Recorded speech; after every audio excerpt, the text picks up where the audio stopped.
And నేను first నుంచి చెప్తున్నాను, ఇది నా కెరియర్లో నా మోస్ట్ ఫేవరెట్ ఫిల్మ్ అని. ఇప్పుడు కూడా ఈ సెకండ్ కూడా అదే చెప్తున్నాను, this is my most favourite film and it will be. And ఈ సినిమా ఇస్ లైక్ వైన్ అనమాట, అది ఎన్ని ఇయర్స్ లైక్ వెళ్తుందో అంత బాగుంటుంది.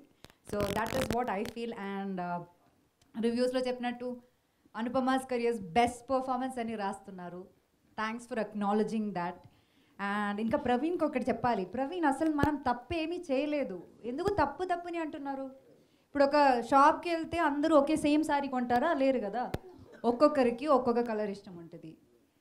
ఈ సినిమా నచ్చిన వాళ్ళు, చాలా దీన్ని గురించి మంచిగా రాసిన వాళ్ళు, they are the people who can empathize to this content.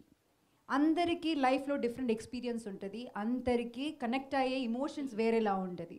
కొంతమందికి కమర్షియల్ సినిమా అంటే వెళ్ళి ఎంజాయ్ చేయడం తప్ప వేరే ఏమి వాళ్ళకి ఉండదు ఐడియా. తప్పు చెప్పలేము, బికాజ్ వాళ్ళు సంపాదిస్తున్నారు, ఆ చిన్న డబ్బులతో what ever they can afford, ఆ ఎంటర్టైన్మెంట్ కావాలి.